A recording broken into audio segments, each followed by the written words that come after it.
Hello everyone, welcome to the channel advisors. आज का जो वीडियो है आप प्लीज़ पूरा देखिएगा। अगर पसंद आएगा तो एक लाइक, शेयर और सब्सक्राइब का बटन दबाना मत भूलिएगा, ठीक है? एंड बेल आइकन भी दबा देना। Okay, so let's start.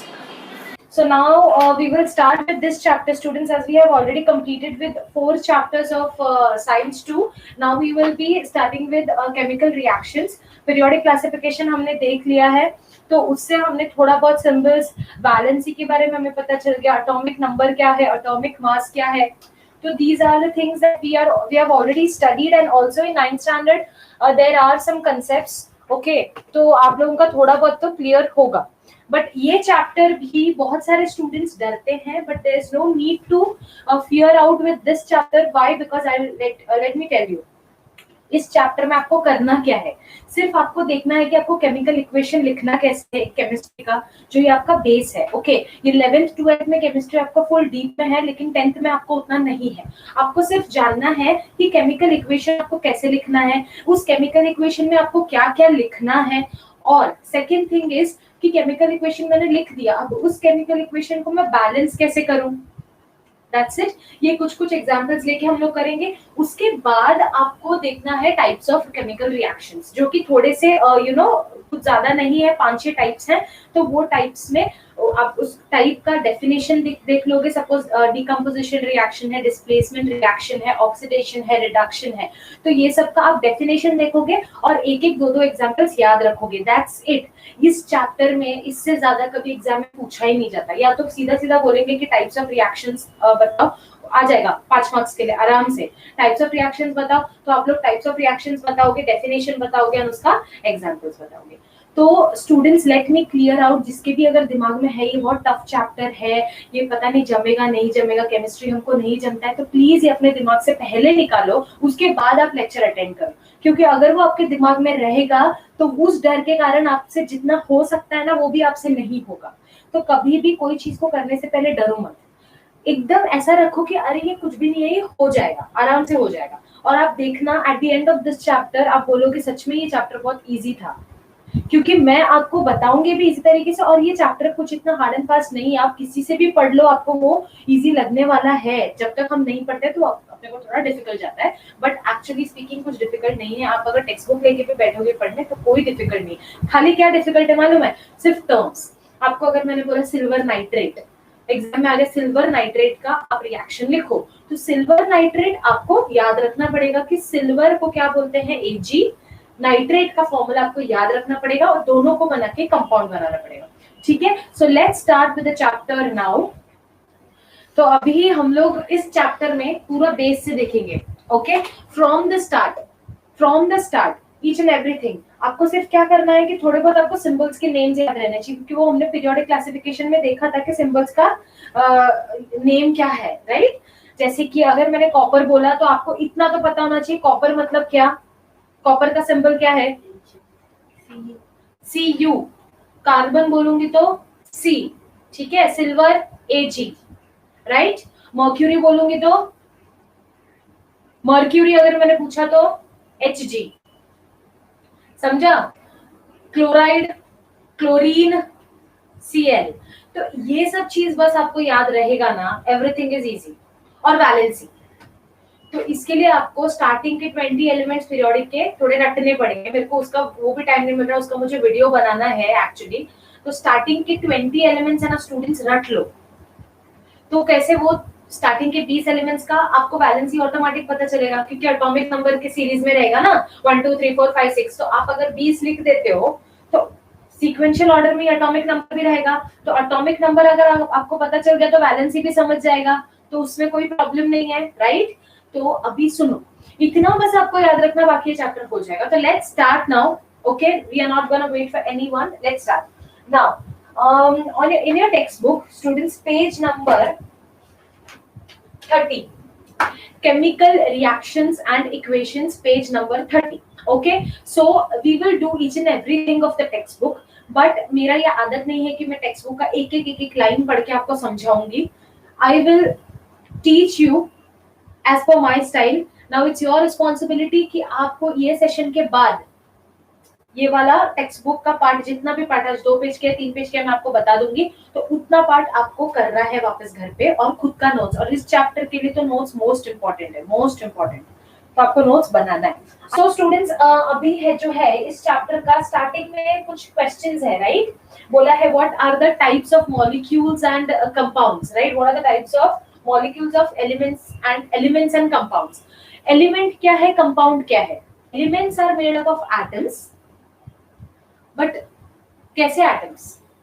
Same atoms, whereas compounds are made up of atoms, different atoms. Elements are made up of same atoms. मतलब सपोज मैं एक एलिमेंट हूँ, मैं कुछ कंपोनेंट से बनी हूँ, मेरे अंदर कुछ मटेरियल्स है, तो वो जो मटेरियल्स है उसमें कुछ एटम्स है, they are all same. Suppose मैं एक कंपाउंड हूँ, मैं एलिमेंट नहीं हूँ, मैं कंपाउंड हूँ, तो मैं कुछ मटेरियल से बनी हूँ, बोन्स है, मसल्स है, so suppose I consider that as atoms, तो वो एटम्स क्या है, डिफरेंट। समझ गया? जैसे ही अगर अंदर के मेरे एटम्स अलग अलग एक दूसरे से, तो मैं इसको बोलूंगी कंपाउंड, और अगर सेम है तो एलिमेंट्स। अंडरस्टूड? तो बस यही है। कैन यू रिकॉल में आपके क्वेश्चंस है। What is mean by valency of elements? हमने पीरियोडिक क्लासिफिकेशन में देखा है, valency is nothing but the combining capacity of a element. Combining capacity बोल सकते हो, या तो second definition is the ability to lose, gain and share the electrons is called as valency of an element. या तो एक element, अभी कुछ कुछ के थे, देखो हमने कुछ कुछ एलिमेंट्स देखे थे जिनका वैलेंसी कुछ था, लेकिन वो कब हो रहा था, जब अभी सपोज आउटर ऑर्बिट में 2 इलेक्ट्रॉन्स है, तो वो क्या करेगा, लूज करेगा कि गेन करेगा? बताओ, कोई एटम है उसका आउटर ऑर्बिट में 2 ही इलेक्ट्रॉन्स है, अभी ये एलिमेंट मैंने XYZ, वो क्या करेगा, उसको स्टेबल होना है, बराबर? मतलब ये सेकंड ऑर्बिट में क्या रहना चाहिए, 8 रहना चाहिए, तो 8 रहना चाहिए, तो ये वो 8 बनाने के लिए या तो 8 रखो, सी स्टेबिलिटी क्या है, 2, 8, 18, 32, राइट? तो देखो, या तो फिर खाली 2 रखो तो भी स्टेबल, या तो 2, 8 रखो तो भी स्टेबल। तो या तो मैं इसको 8 बनाऊंगी, 8 बनाने के लिए मुझे कितने इलेक्ट्रॉन्स चाहिए, मोर 6 इलेक्ट्रॉन्स और चाहिए, तो ये क्या बन जाएगा, 8 बन जाएगा, तो वो स्टेबल हो जाएगा। या तो इसको निकाल दूंगी तो खाली 2 बचेगा तो भी स्टेबल रहेगा। तो मेरे लिए कौन सा इजी है, वो 6 लेकर आना इजी है या 2 को देना इजी है?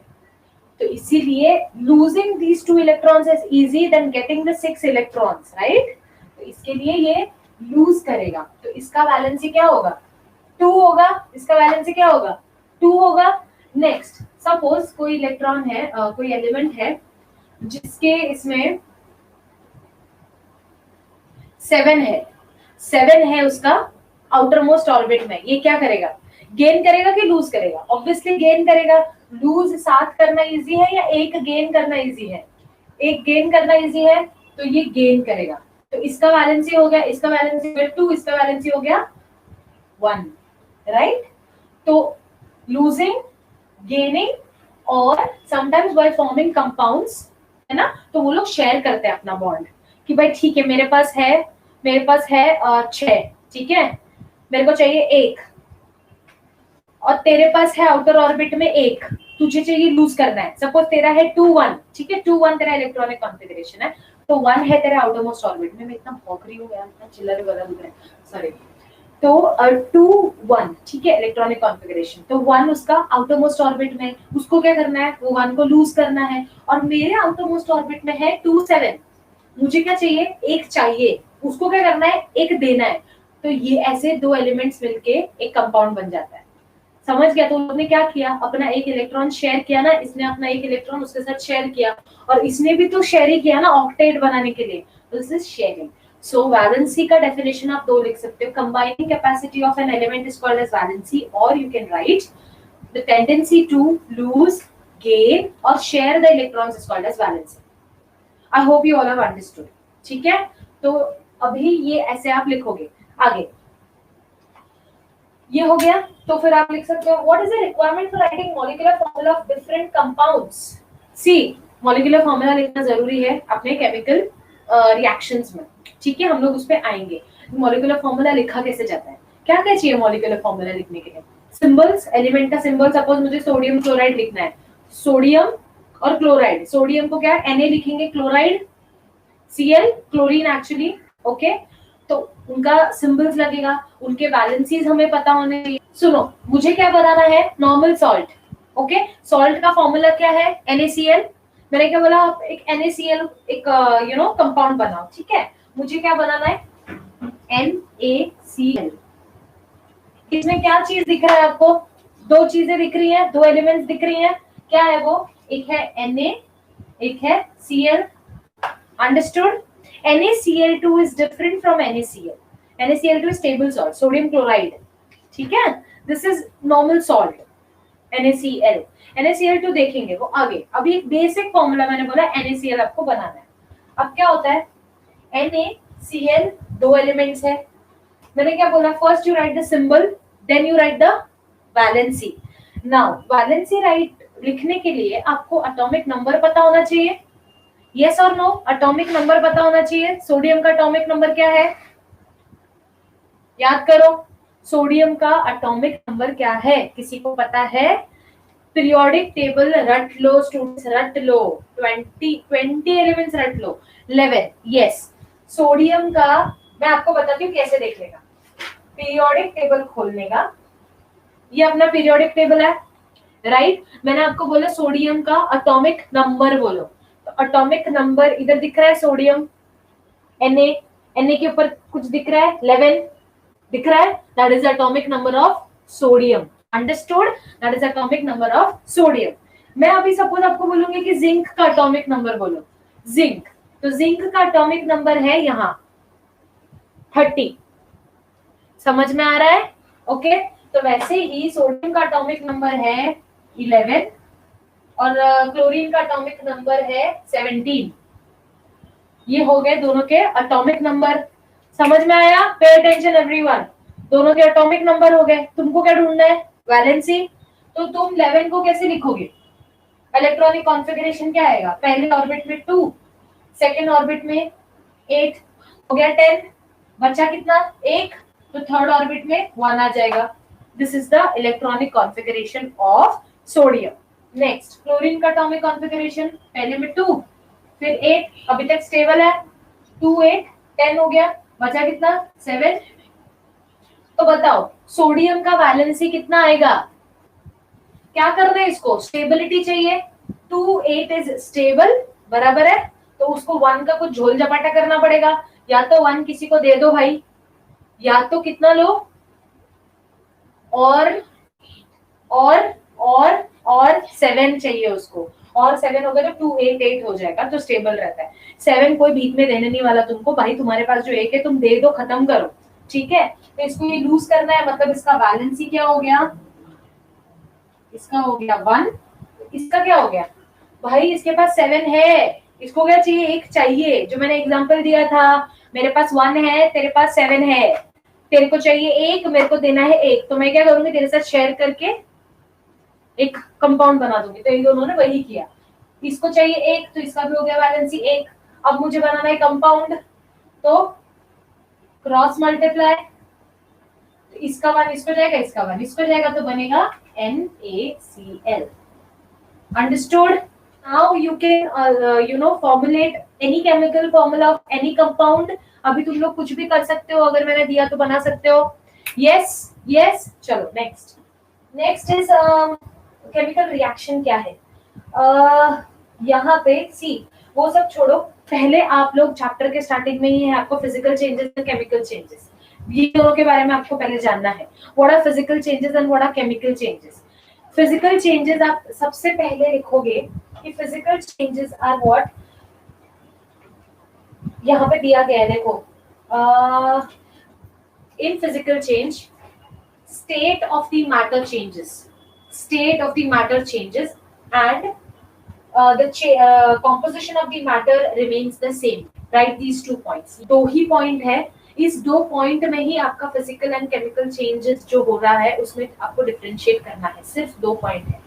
First point is state of the matter, what is state of the matter, solid, liquid, gaseous। second point is composition of the matter. एक मैटर जो है, कॉम्पोजिशन मतलब किस चीज से बना हुआ है, ठीक है। तो एक point state of the matter, दूसरा point is composition of the matter. Cool. Now what happens in physical change?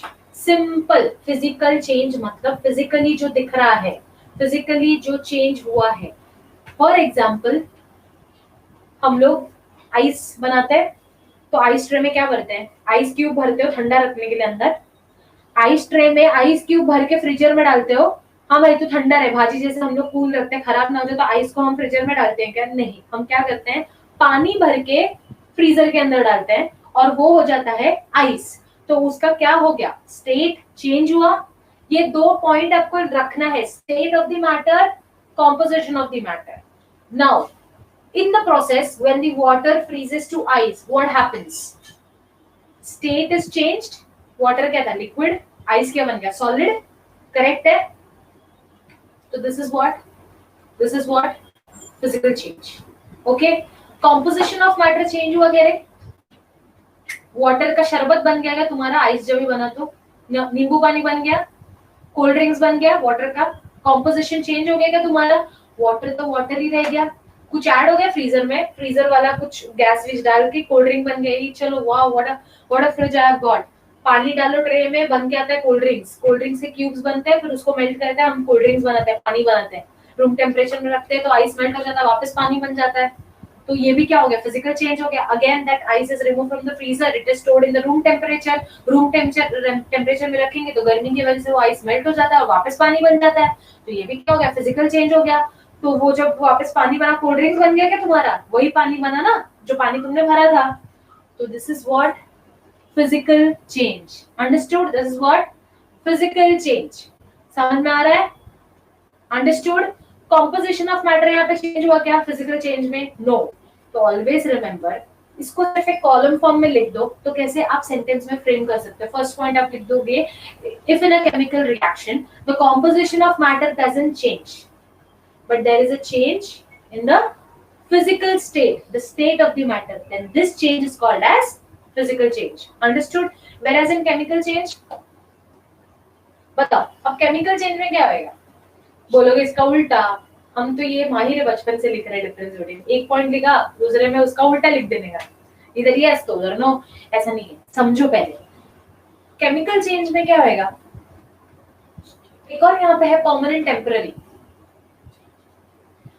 The change that happens in physical change is temporary actually. Okay? Temporary रहता है। क्यों?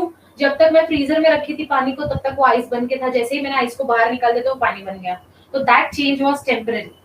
ठीक है, वो फिजिकल में होगा। अब केमिकल में क्या करेंगे? The composition of the matter changes. सीधा सीधा।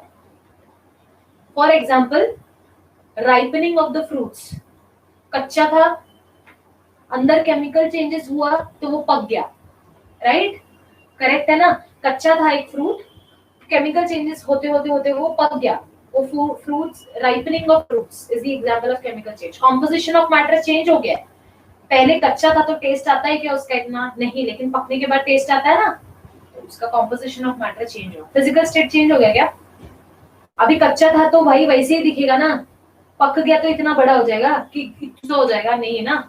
State of matter doesn't change but the composition of matter changes and that change is permanent. ऐसा कर सकते हैं क्या हम लोग? पका हुआ आम लेके आए, हमको ये नेक्स्ट ईयर वापस यूज करना है, ठीक है, अभी अभी ज्यादा हो गया ना, रख दो कच्चा बना दो, वापस कच्चा बना दो और नेक्स्ट ईयर के फिर वापस समर सीजन में फिर पका देंगे हम लोग उसको। कर सकते हो क्या? नहीं कर सकते। Right? The same way the chemical changes are permanent. Now what happens in chemical change? A reaction in which the composition of the matter changes and this change is permanent. Such a reaction is called as such a reaction undergoes chemical changes. Example, ripening of fruit. बहुत सारे examples मिलेंगे आपको। Chemical, ये chapter है chemical changes पे। Understood everyone? Yes? Any doubts? समझ में आ गया? तो इसके बाद आप लोग ये पेज पढ़ोगे तो आपको ऑटोमेटिक सब कुछ समझ जाएगा। यहाँ पे एक टेबल दिया है, transformation of ice into water, it is what? Cooking of food. Cooking of food, physical, chemical.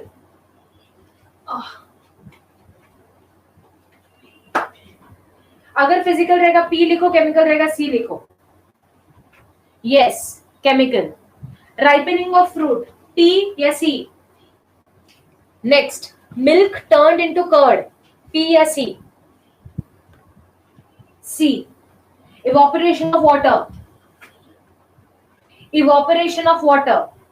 5 C is wrong, 5 P is right. evaporation of water क्या हुआ? वाटर से वो क्या बन गया? वेपर्स ना.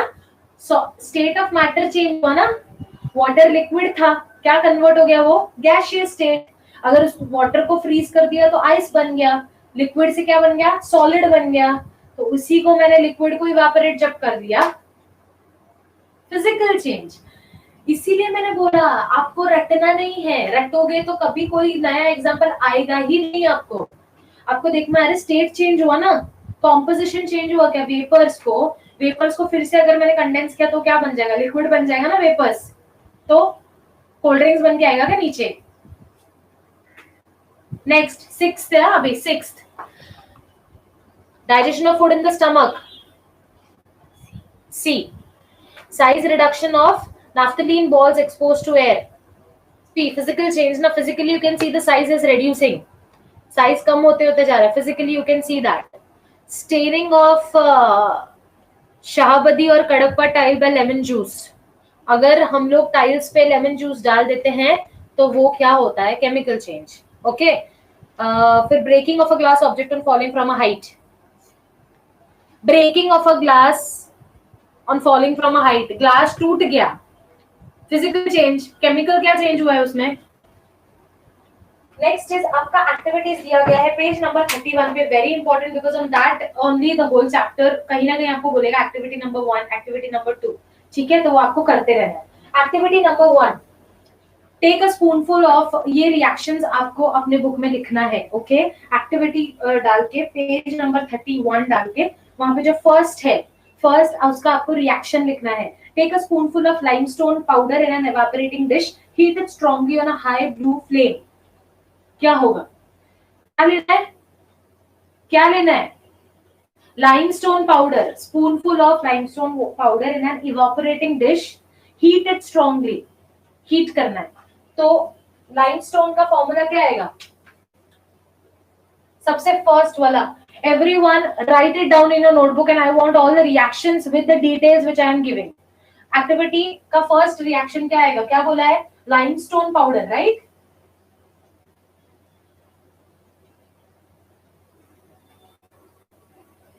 लाइमस्टोन क्या है? पता है किसी को लाइमस्टोन एक्चुअली क्या है? Limestone is actually calcium carbonate. क्या है?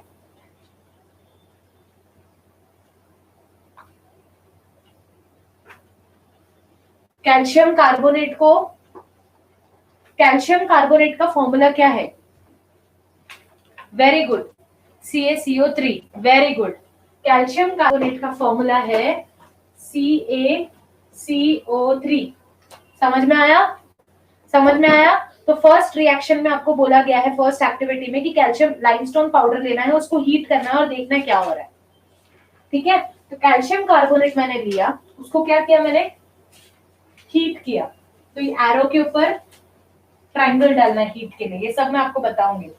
तो क्या बनेगा उसको अगर मैंने हीट किया तो बनेगा CaO plus CO2. CaO is what? This is what? Calcium oxide, and this is what? Carbon dioxide.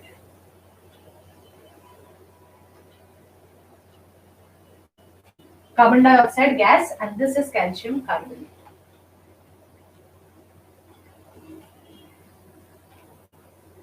समझ में आया? ऐसे आपको रिएक्शंस लिखने हैं.